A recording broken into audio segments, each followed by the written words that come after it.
Hello, I'm Mantastic and Fantastic, and today I'm going to be talking about the Dragonbound Dragon Collar rare machine that is coming to North America on Monday. So the Dragonbound Dragon Collar, or DBDC, is arguably the highest value collab slash seasonal rare machine we have in Puzzles and Dragons. And this is because for the most part, the vast majority of the bottom rarity cards have incredible value.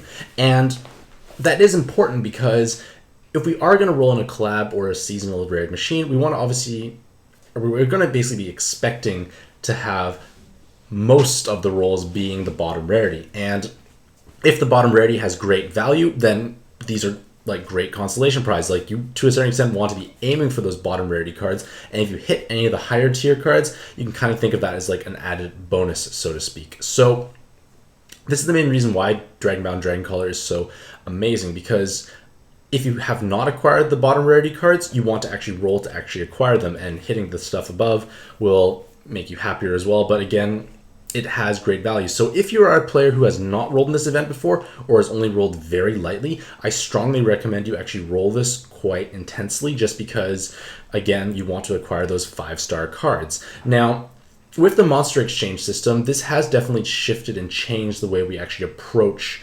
collabs and seasonal rare machines, because before you had to basically roll and just pray you hit the top prize card, but now you can actually Monster Exchange for the top prize cards. So for the most part, I'm kind of bouncing around here, but the idea was, like, say for the YYH collab, almost the vast majority of players who acquired Yusuke did so by doing Monster Exchange and not actually rolling in the event. So usually our Magic Stones now are spent on Super Godfests, or times when Godfest exclusives have significantly higher rolling rates, or these particularly exceptionally high value collab seasonal rare machines. So Dragonbound Dragon Collar is one of those. So as an overview, they have added 7 new cards to the lineup.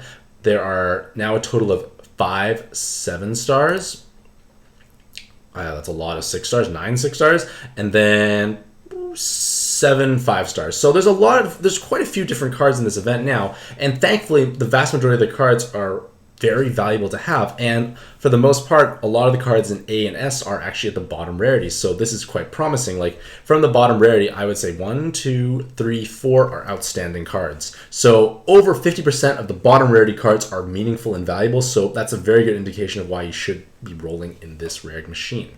Now, as with any tier list, take all tier lists with a grain of salt. There is obviously personal bias and or undervaluing certain cards, and use these as a point of reference. They're not absolute truths. Like, it's a good starting point, gives you a general idea of how valuable a card is. So regardless of where a card is ranked, you should be keeping it if it's your very first copy of them. Don't just sell them, because, well, what if they get a buff in the future? They might become pretty amazing down the road. So you just want to hold onto those cards, and everything in here, the order within each tier or ranking is randomized. Like, it's not saying that Ideal is better than Kiri. Like, they do different things very well.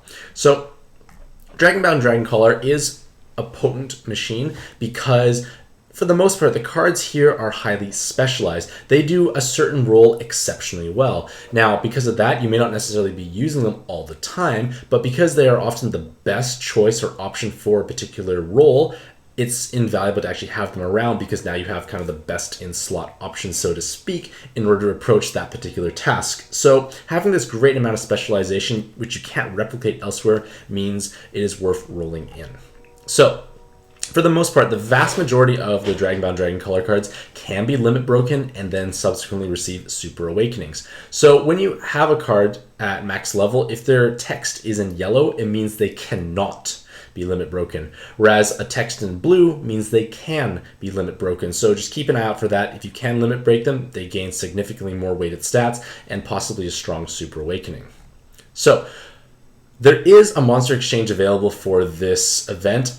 The problem is the 7-star cards from Dragonbound Dragon Collar will require you to trade in 5, 7, not 6, 7-star Godfest exclusives and or high rarity seasonal / collab cards. So that means you need to trade in, like, say, 5 reaches for 1 ideal. This is not an easy task to do, and this is perhaps because this is a 10-stone machine. They're going to make it incredibly difficult for you to actually acquire the stuff you want to. So If you are able to monster exchange for things, great, but this is going to be an impractical approach for the vast majority of the player base.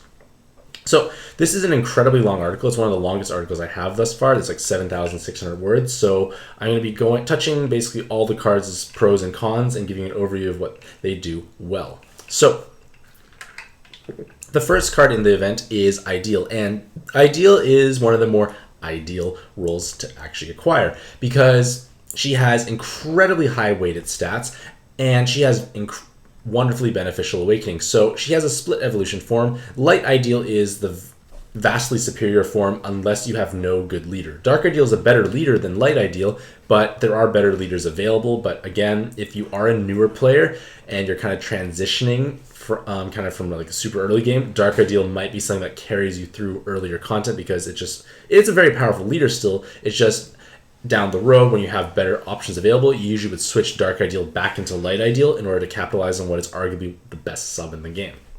Because Light Ideal has 777 combos, so huge amounts of damage. She has 2 team health awakenings as well as full bind immunity, and the team health is important because you have massive weighted stats. You can be limit broken. You have unbelievably high RCV. Like at level 99, you have 1,500 RCV, and then basically 1,300 weighted stats. You limit break all the way to 110.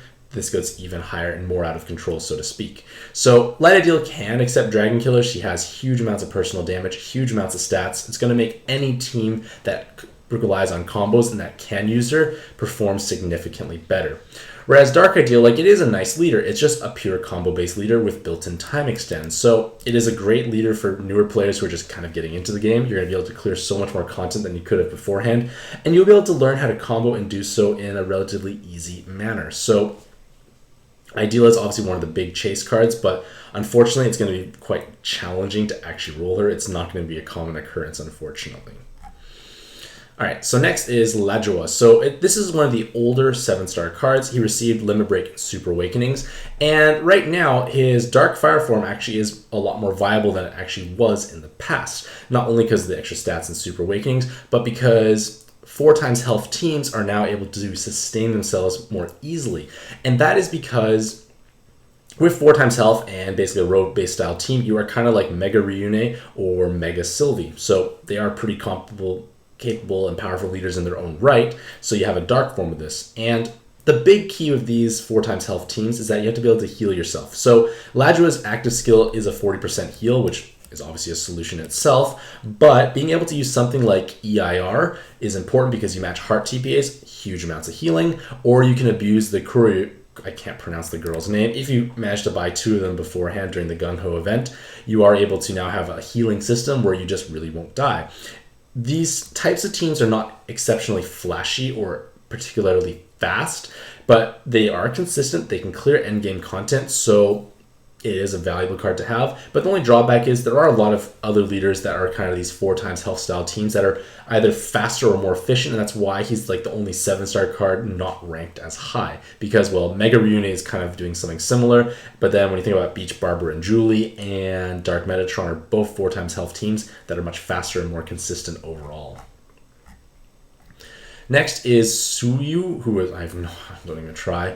It's a brand new 7-star card. So all the new cards cannot be limit broken and thus super awoken, which is a drawback.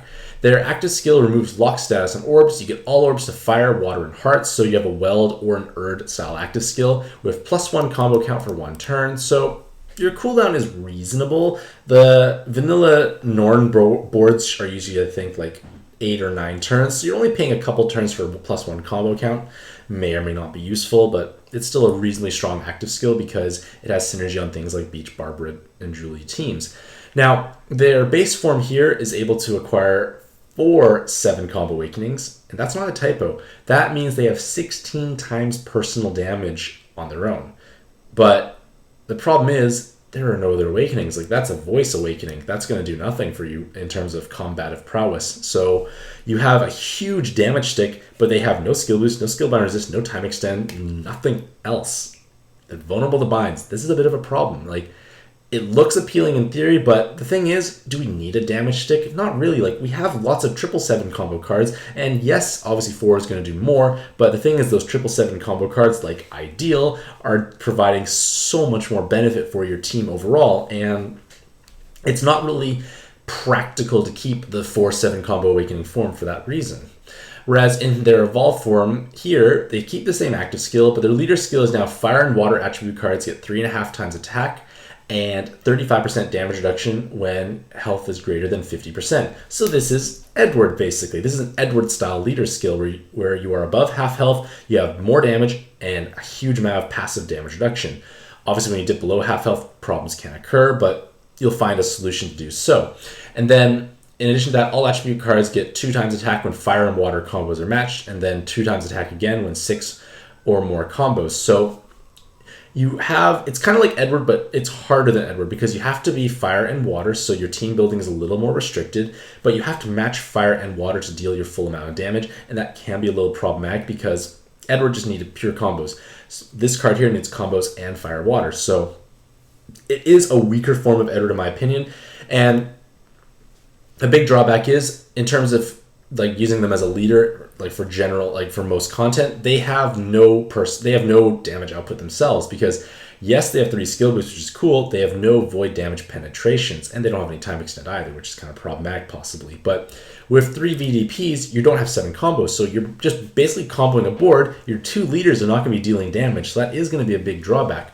But because they have 3 void damage penetration awakenings and balance typing, they are arguably the best void damage penetration card in the entire game because they will have the highest amount of effective personal damage while also not being reliant on combo count. So when using Yusuke or Dark Metatron, you know you have to hit that 7 or more combos to really tap into that damage multiplier on themselves because they have the 7 combos. But with this card here, you don't technically have to, so you might have a bit more consistency in that regards there while also having higher personal damage output when that 3x3 box is formed. So it is a powerful card for sure. It's highly specialized. Again, like I said, this is kind of the theme of Dragonbound Dragoncaller. You are highly specialized. You're very good at doing one role, but you may not necessarily be the best at other things.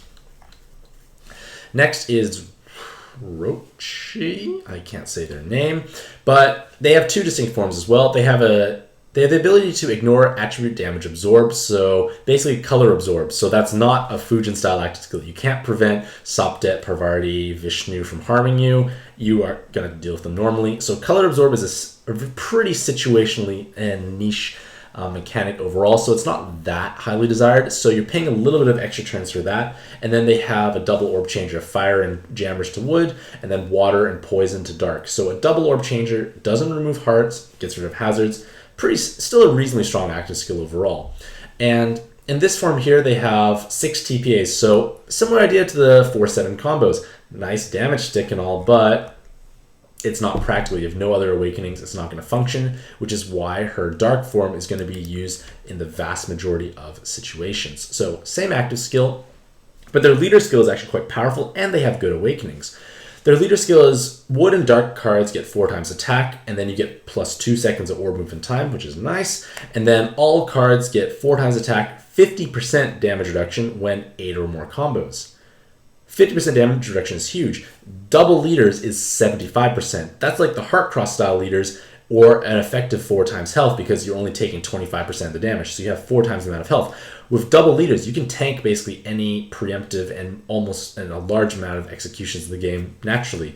But the problem is hitting 8 or more combos is not really feasible on a 6x5 board. An average board has 7 or 8 combos, and if you have those 7 combo boards when you really needed 8, you're going to be out of luck and you're going to have a big problem there. So it is a little problematic. And another thing to keep in mind is their personal damage output is possibly in jeopardy because they have the damage when below 50% health. So that is the equivalent to 777 combo, but the thing is, if you're not low health, it's not going to be particularly amazing. Like, your leader won't have damage output. So to solve kind of all these issues at the same time, it is often going to be paired with something like Diabolus, because Diabolus has the 7x6 board. He also has a 25% damage reduction, which results in 62.5% damage reduction. That's plenty of damage reduction. You can survive virtually every hit in the game in solo, and probably in co-op you can tank, I think, tank Goemon in Altarena. So amazing things there. With a bigger board, you always will hit those 8 combos. You tap into a nice 136 times attack multiplier. So like this is quite a respectable leader skill, like, but the effective health is incredibly high because you have this permanent damage reduction, because the damage reduction is tied to combos, not to specific colors being matched. That is a big deal. And in theory, you don't actually even have to match wood and dark orbs. You just have to hit 8 or more combos and you have that damage. So this is quite a flexible and powerful leader overall. Next is Valeria, and they are highly specialized once again, like almost the other cards in the event. They have 6 skill boosts, which means they have the most in the game. They outpace Weld by 1. So you think, well, 1 more skill boost, is it that meaningful? To the average player, probably not. To players that are very gung-ho about farming incredibly hard content as efficiently and quickly as possible, it may be a make or break scenario where you're able to use specific setups and are more efficient. So this is obviously a very whale door style card, because it's not practical for the average player, but it's incredibly valuable for those niche situations or those players who want to farm certain content quickly and efficiently. So for most players, this is not going to be the practical form. Their active skill is actually not that great in my opinion. They get 2 times RCV for 3 turns, it's okay, and then reshuffle the whole board. So the locked orbs get taken away, new things fall down, combos might be made. It's okay. It's not the best, it's not game shattering overall.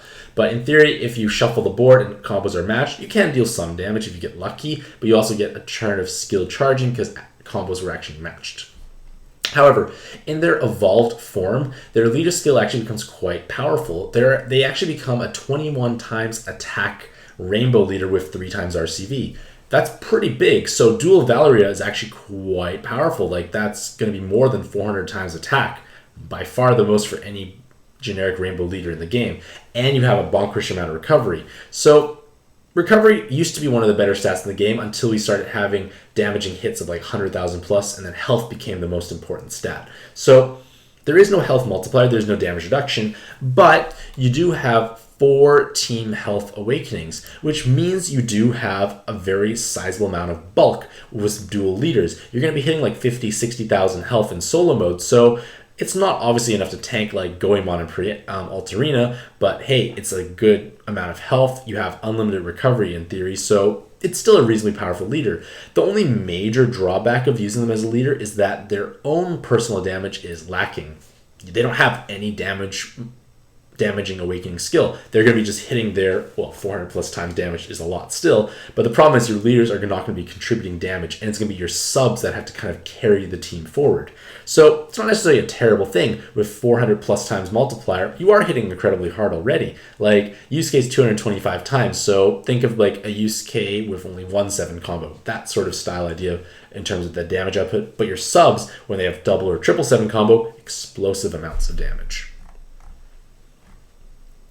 And now we come into the 6-star form. So Weld is a weapon assist. Like, just basically ignore everything except the fact that he has weapon assist awakenings. He gives a TPA, orb enhance, fire resist, and attack. So back when the previous round of Dragonbound Dragoncaller was here, Weld was nice, but not the most amazing. Like, it didn't have a good home to capitalize on those colors. But with the introduction of Beach, Barbara, and Julie, Weld is now incredibly valuable because, well, you're giving yourself an incredibly powerful board changer because you are giving Barbara Julie her fire and water and the heal orbs to heal or follow-up attack as needed. That is great. You also give an enhanced water orb, which means you help propel your damage, a bit of damage reduction, some damage, and TPA. So these are nice awakenings.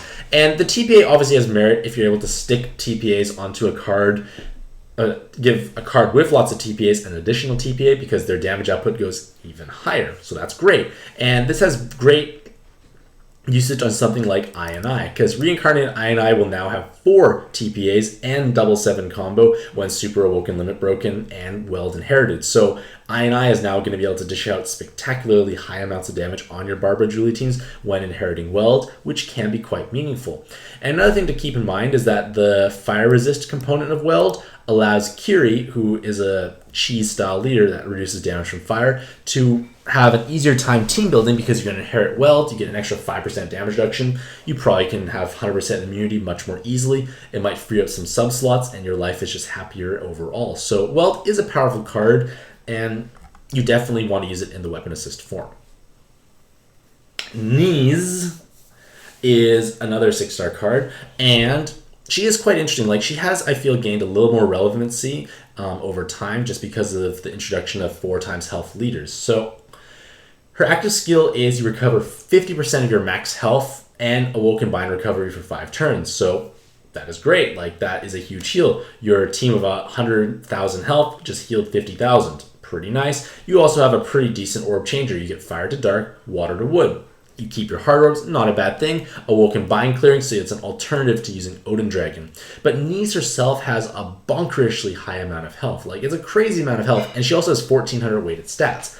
Obviously, the drawback is that she only has 4 natural awakenings, and her super awakenings, well, they're nice, but you will be playing with a card of only 5 awakenings. Yes, they're 4 valuable awakenings, but it is nicer when your card is like fully bind immune, of course, and it has a bit more other awakenings alongside of it. So that is definitely a drawback. But remember, if you inherit your knees onto someone, you're transferring that powerful active skill. It's an Odin Dragon, kind of like an Odin Dragon style active skill, assuming you don't need to have regular bind clearance. So that is nice.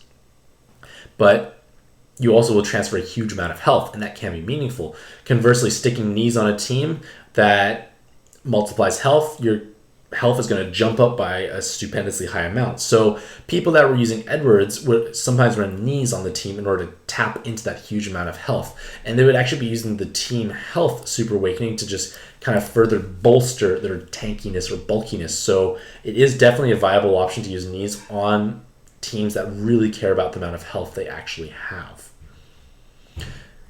Next is TARDIS. So TARDIS is still, in my opinion, the best one-turn active skill card in the game. Gunma, we never even got Super Gunma Awakening, and if we did, well, TARDIS still is better anyways. But yes, mine does exist, but the thing is, mine requires 30 skill ups, which is a lot more investment compared to TARDIS and running him through the skill leveling dungeon, which we will have for this event. So TARDIS is easy to do there. He has naturally higher health, and he does provide plus 30 team RCV. So he's providing what mine isn't. Mine gives team health, but TARDIS has much higher weighted stats, so TARDIS, I feel, wins out there, and his active skill is stronger. Both have 1-turn cooldowns, but TARDIS allows you to actually have plus 1 second orb movement time. May make a difference for some combo-based teams that are struggling with time extends, but the big benefit is that you're able to override time debuffs. So let's say you're playing through Alterina, you encounter Dark Izanami, you can stall in her forever with TARDIS because you're able to just kind of override her time debuff, and she will keep trying to time debuff you. So it has interesting applications, but he is, in my opinion, still by far the best one-turn active skill card in the game. And he also can be a reasonable farming leader. He has 100 times damage when an active skill is used. No matching requirement needed. Next is Lee. Now, Lee and Matcha, like, it's not practical for the average player, but because they are the only 2 cards in the game that can be inherited and leader swap, it is meaningful. So the whole point of leader swapping is you enter a dungeon with a leader that provides some sort of benefit, either a 7x6 board or a Ganesh or a Saline. And then you pair of your friend that you want to actually accomplish whatever you want to do. So let's use the 7x6 example. You enter the dungeon with a 7x6 leader and you swap them in later. So for example, we are going to enter the dungeon with Diao Chan as our leader and use Anubis as a sub and inherit Lee onto Anubis. Eventually we can swap Anubis with the Diao Chan while pairing for an Anubis friend, and now we have double Anubis on a 7x6 board. Activation consistency is so much higher. Life is going to be much easier, but of course, with that being said, it's going to take time to actually charge up the 22 turns, so it can be problematic. And at this point in time, like, you can use them for color cross leaders, but color cross leaders are falling kind of off the meta hype train, so to speak, because they don't actually have... There's not many color cross leaders right now that are amazing. Like, Roshana is still great, but the thing is, we don't really need to use her. We technically have better options available, and right now, the top leaders don't need 7x6 to succeed. They're great on 6x5 anyways, so the need for Lee for leader swapping for 7x6 has definitely diminished.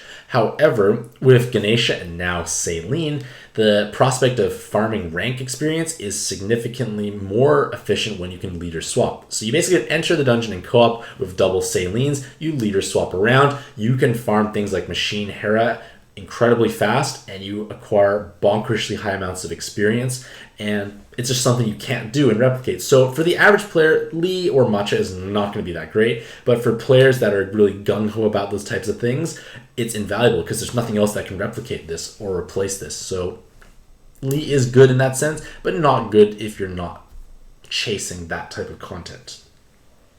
Next is Enra, and Enra is another 777 combo awakening card, and at the time of their release, they were significantly stronger because at the time, 777 combo was incredibly rare. Nowadays, more and more cards have 777 combo, and the fact that Enra has a 9-turn cooldown can be a bit of a drawback. If you have Cotton, Cotton has 777 combo in solo mode only, because Super Awakenings, they have comparable weighted stats, but they have a 5 instead of a 9-turn base cooldown, so it can be much easier to inherit something over top of it. I guess perhaps the main appeal of Enra is that they have 777 combo in co-op, which is beneficial, because Cottons will not have the extra 7 combo, but Enra will, so it can be meaningful in those types of scenarios. So Enra is still definitely powerful, but she is just not as unique as she used to be. And her Super Awakenings, like, they are nice, I guess. Like, you can have a bit more passive damage. You can L unlock or you can Cloud, but it's not game-changing. It's not like it's an extra 7 combo or a killer or whatever it may be. Next is Distal, and Distal is going to be inherit. Like, he gains Super Awakenings with his Limit Break, but let's be honest, we're not going to be using Distal really as a sub in all honesty. It's just not going to really happen. And it's just really his nice and powerful active skill that is appealing. So you get 75% damage reduction for 3 turns, and then Dragon Devil type cards, 2 times attack for 3 turns. So it's a nice twist on the Indra style active skill. You do have to spend 5 more turns for the damage burst, but depending on the situation, it may be meaningful or more important, because let's say you're playing through a longer dungeon, you're only going to be using that shield 1 time anyways. You get an extra effect here, and Distal can transfer stats to blue cards, so that can make a little bit of a difference when min-maxing certain things. So it is a nice inherit. It would have been so much nicer if Distal had a weapon assist for him, and he would have been so much more powerful and desirable at that point, if that was the case. Next is Alpha, and Alpha is a new card now for the Dragonbound Dragoncaller event, and their active skill is Verdanity's with +1 combo count for 2 turns, so you get Fire, Wood, and Hard Orbs on a 13-turn cooldown instead of 8 or 9, so you're paying many more turns for just 1 combo count across 2 turns. So +1 combo count is usually not enough overall. Like, yes, it can help, but is it going to be enough? Like, usually most people are going to use +2 combo count active skills when they're really desperate to hit a combo threshold shield, and 1 may not necessarily be enough. So you're kind of paying extra turns for a mechanic you may or may not necessarily want to have.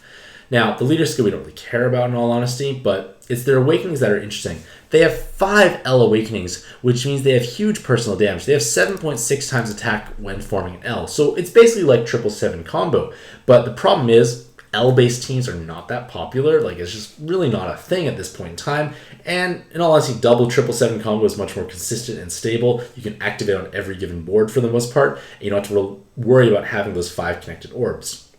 So the problem is we don't really have a good place to use Alpha outside of Evolved Medu forms. So Evolved Medu teams need to connect 5 orbs to tap into their full damage multiplier. So in theory, you connect those 5 orbs and L, bam, you have a high damage card. But again, why not use a 7 combo awakening card and just connect 5 of whatever element and then just combo. You might be dealing more amounts of damage that way anyway. So Alpha does technically do stuff, but in my opinion, I don't feel like it's going to be that amazing overall. Next is Omega, and now Omega is an incredibly strong card now. It's a new one as well. So it's a gemstone-style princess active skill in that it scales off of a particular awakening, and this awakening is 7 combo. So this is new and unique. Like, gemstones are usually like skill boost, time extend, TPAs. Now we scale from 7 combos. So depending on the type of team composition you have, you can have incredibly high amounts of damage multipliers because you're actually using those anyways. Because a lot of teams, like if they're running cards like say like Yuna who have only one skill boost but 2 7 combos, this type of gemstone is more meaningful and powerful because you end up having more 7 combos compared to skill boosts, and the amount of damage you deal can be quite meaningful. So conservatively speaking, let's say the team has 8 7 combos. So the formula is 1 plus 0.3x, where x is the number of 7 combos. If it's 8, it's 2.4 plus 1, 3.4 times damage. And again, 8 7 combos is conservative. If you're using a team like Edward, when he comes out in the future, you have triple 7 combo leaders, and then your subs are going to have probably double 7 combos. So your damage output is going to be bonkersly high. So that can be quite meaningful because there are a lot of cards with double triple 7 combo, but not double triple skill boost at the same time that you want to run on those types of teams. So Omega might in fact be the best burst option we have for a large variety of teams. Now, that if Gung Ho had stopped there, Omega would still be great, but Gung Ho went a step further. They made him have triple co-op boost awakenings, which means they have 3.375 times stats when used in co-op mode. So your weighted stats just jump up exponentially to the point where they're like, wow, that's incredibly high. And that means his 1300 RCV is multiplied by 3 times effectively. That's a huge amount of healing potential right there. That can solve some RCV issues on certain teams. So you can run Omega as a sub, which normally Gemstone Princesses are not done, only when co-op mode. But hey, that's quite powerful. In addition to that, in theory, he can function as a reasonably powerful button base. The only drawback is that their attack stat is quite low because it has to be compensated for the fact they have 3 co-op boost awakenings, but it is definitely a viable option for a button inherit. So again, amazing card overall to own. I would love to get my hands on an Omega, but I don't think it's going to happen knowing my luck. And then lastly for the 6-star cards is this thing here. It's garbage, but garbage can, because like positivity. Their active skill is Awoken Bind Recovery for 3 turns, then Fire, Jam, or Poison to Dark Orbs, remove lock status on orbs. It's doing a bunch of different things. Technically that is unique. There's no other active skill that does all those things at the same time. Do we need all those things at the same time? Probably not, but I guess it's unique, so that's kind of a pro in that sort of way. But the problem is, it's not that great of an active skill. Like, we have better solutions. Like, it's rare. I can't think of a scenario where I need all 3 of those things at once to justify this card being useful. So we have better things, basically for orb changing, or for Awoken Bind clearing, or for even just removing locks and some other secondary effect. Like, there are better things out there. And then the enhanced RCV, yes, you do have more team RCV, but enhanced heal orbs are significantly more potent and powerful overall, so there's no sense to actually run Leto as a sub or an inherit, so they are a pretty terrible card overall in my opinion. But again, we never know. Maybe in the future they'll get some sort of buff or change, and then they magically become viable, so don't sell your copy of anything you acquire here. Next is Rathios, and their active skill is okay. 35% damage reduction for 3 turns. Might be okay sometimes. Left column to light, right column into fire. Rare you need those 2 types of colors overall. And in all honesty, ignore these parts here because they are a weapon assist evolution. So in weapon assist, they give half a second more movement time, which can be meaningful in the right situations. And then 2 light rows, pretty niche situation. Maybe Yogg teams for farming might benefit from the extra bit of damage, but it is situational.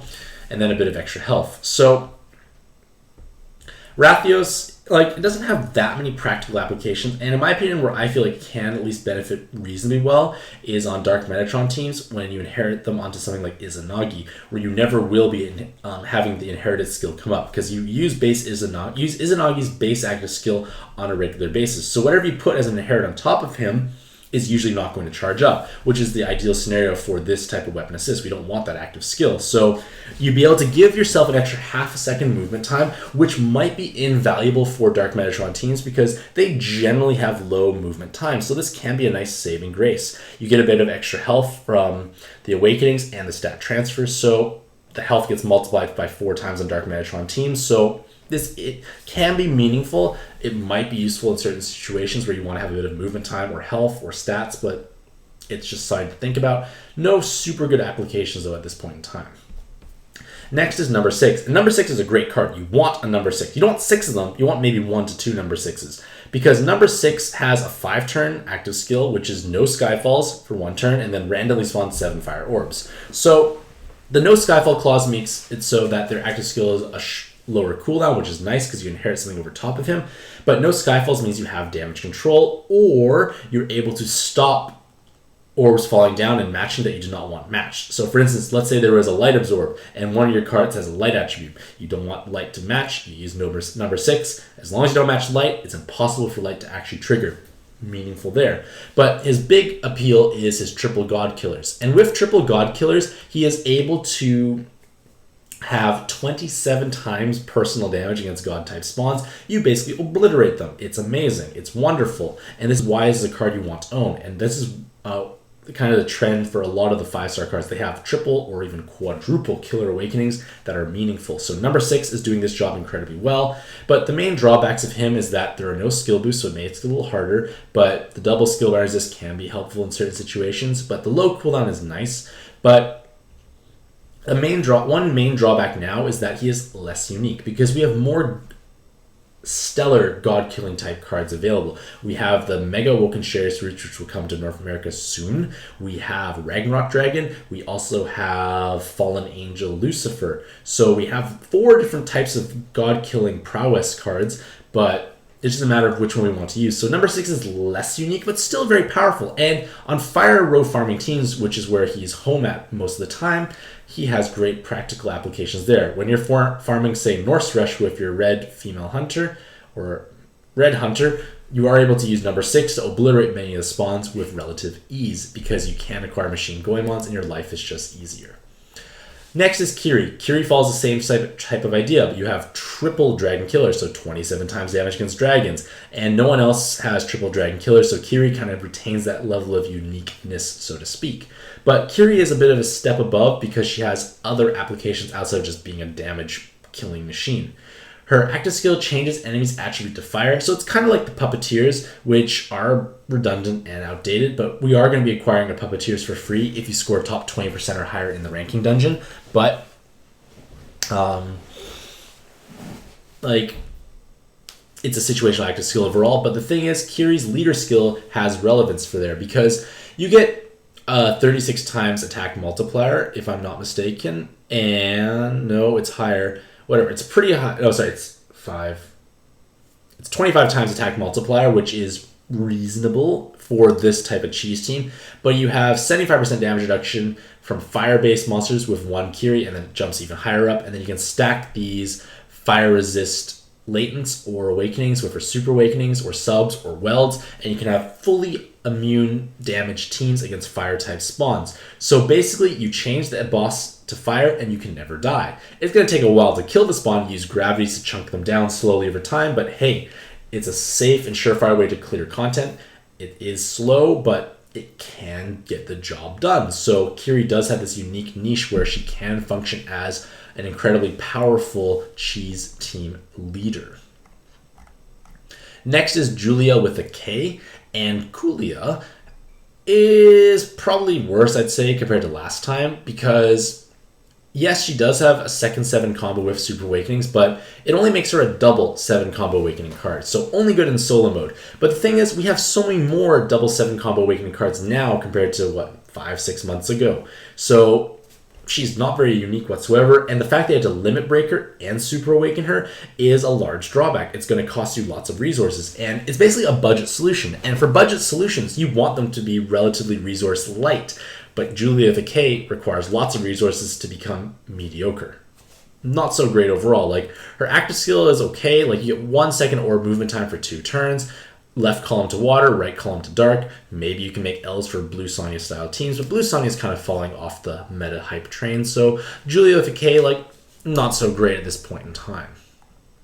We have now Chazelle, which is a pretty boy. I was mistaken many times in the past. But Chazelle is a triple devil killer's card, so 27 times personal damage. But their active skill is Dark, Jammer, and Poison to Wood with 1 turn haste on a 7-turn cooldown. So pretty nice overall. Conserves hard orbs, gets rid of hazards, makes a bit more wood. Not a bad active skill overall. And this is great because when combined with their 2 skill boosts, it makes it easier to have active skills charge up in time. So pretty nice kit overall. Super Awakenings are a little lackluster. We get L whatever. We have team health, maybe. We have clouds, sure, maybe as well. But the main focus is triple Devil Killer. So with triple Devil Killer, you're 27 times damage right out of the box. Now, in theory, Mito can outpace Chazelle's damage output against devils, but Mito has to run triple Devil Killer latents, whereas Chazelle does not. So Mito does pass at that point, but Chazelle can also use other types of killer latents, and if they find a spawn of those double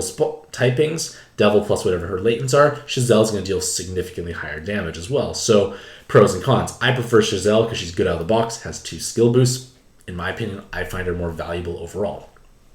Her leader skill can make a 7x6 board, which did have applications on Roshanna teams before and leader swapping, but it's not such a big thing nowadays. It still works, but it's just those types of teams that are just not as efficient as what we currently have to play with.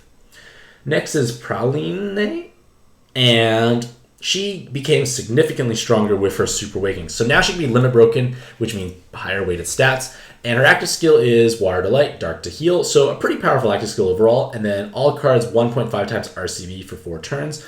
Not a terrible option overall, like reasonably strong still, but it's her killer awakenings that make her truly exciting. So she has double Devil and double God killers. So if you face a spawn with those types, you have 81 times damage.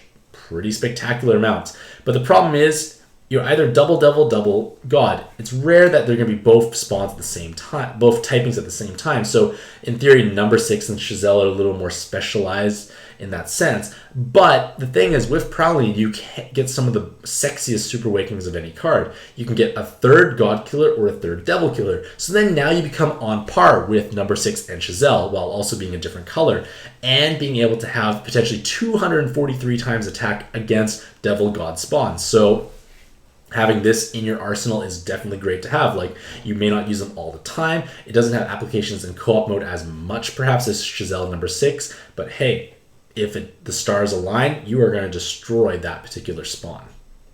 And then last and possibly least is Vigo, which is another new card. Ironically, the 2 new cards are the worst. Some of the worst are... 2 of the new cards are the worst in the whole event, in my opinion. So Vigo does 100% defense break for 1 turn. Okay, situationally useful here and there. And then Heart Poison to Water Orb. So it's Heart to Water and defense break with hazard removal. Not the best active skill overall. It's hard to really justify using them over other types of skills. And sure, defense break can be nice, but for the most part, we have ways to deal enough damage to pierce through defense. Like, it's not usually that big of a deal. Like, we have ways to do so. So, kind of redundant there, not the best orb changer. And then their awakenings are truly sad. Like, we look at Prowling, and we have 4 killers. We have 2 killers here. And they're 2 bad killers, physical and healer. If it was, say, 2 physical or 2 healer, maybe you could have a little bit more practicality because you at least have 9 times damage, but you don't. You don't have limit breaking, you have less weighted stats at the same time.